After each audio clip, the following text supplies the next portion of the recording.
बिस्मिल्लाहिर्रहमानिर्रहीम। शुरू अल्लाह के नाम से जो निहायत मेहरबान और रहम करने वाला है।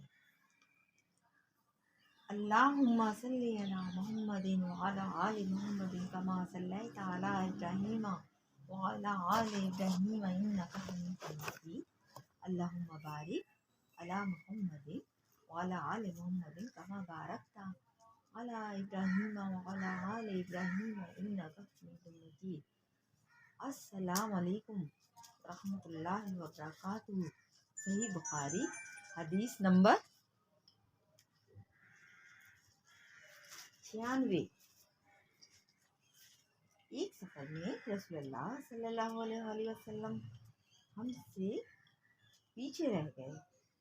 आप सल्लल्लाहु अलैहि वसल्लम हमारे करीब पहुंचे तो असर की नमाज का वक्त हो चुका था या तंग हो गया था और हम वुजू कर रहे थे।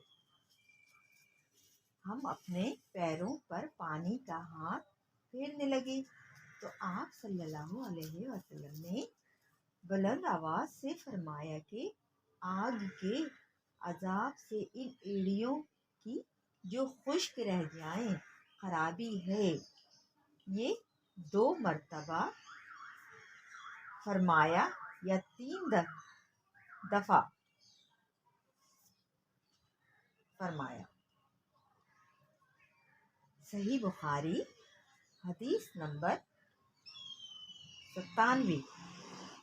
रसूलुल्लाह सल्लल्लाहु अलैहि वसल्लम ने फरमाया कि 3 शख्स हैं जिनके लिए दुगना अजर है। एक वो जो अहले किताब से हो और अपने नबी पर और मोहम्मद सल्लल्लाहु अलैहि वसल्लम पर ईमान लाए, और दूसरे वो गुलाम जो अपने आका और अल्लाह दोनों का हक अदा करे, और तीसरे वो आदमी जिसके पास कोई लौंडी हो जिससे शबेबाशी करता है और उसे तरबियत दे तो अच्छी तरबियत दे, तालीम दे तो उम्दा तालीम दे, फिर उसे आज़ाद करके उससे निकाह कर ले तो उसके लिए दुगना अजर है। फिर आमिर ने साला बिन हय्यान से कहा कि हमने ये हदीस तुम्हें बगैर उजरत की सुना दी है, वरना इससे कम हदीस के लिए मदीना तक का सफर किया जाता था। सही बुखारी हदीस नंबर 98। नबी करीम सल्लल्लाहु अलैहि वसल्लम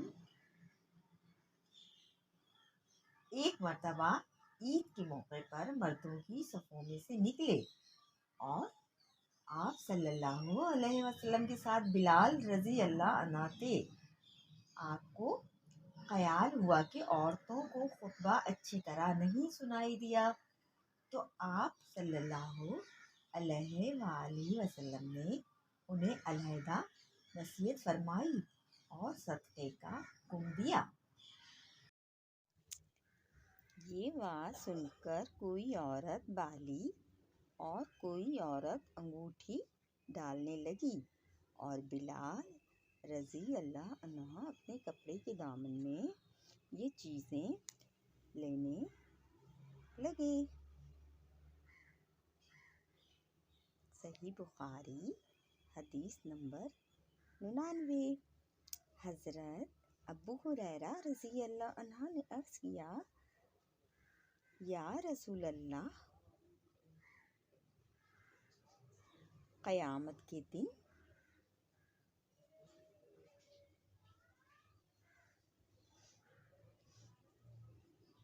आप सल्लल्लाहु अलैहि वसल्लम की शफ़ाअत से सबसे ज़्यादा सआदत किसे मिलेगी? तो रसूलुल्लाह सल्लल्लाहु अलैहि वसल्लम ने फरमाया, ए अबू हुरैरा रज़ी अल्लाह अन्हा, मुझे यकीन था कि तुमसे पहले कोई इसके बारे में मुझसे दरियाफ्त नहीं करेगा, क्योंकि मैंने हदीस के मुताल्लिक़ तुम्हारी हिरस देख ली थी سنو قیامت میں سب سے زیادہ فیضیاب میری شفاعت سے وہ شخص ہوگا جو سچی دل سے یا سچے جی سے لا الہ الا اللہ کہے گا۔ صحیح بخاری حدیث نمبر 100۔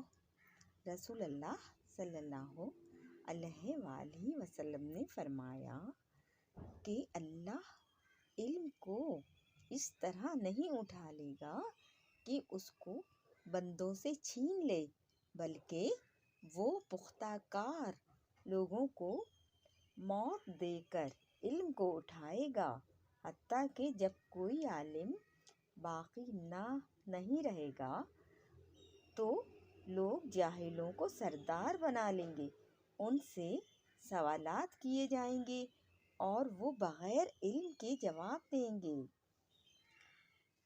جزاک اللہ خیرا کثیرا۔ پلیز ہدایت نور کے معزز ویورز، آپ چینل کو سبسکرائب، لائک اینڈ شیئر کیجیے اور کمنٹس بھی دیجیے۔ جزاک اللہ خیرا کثیرا۔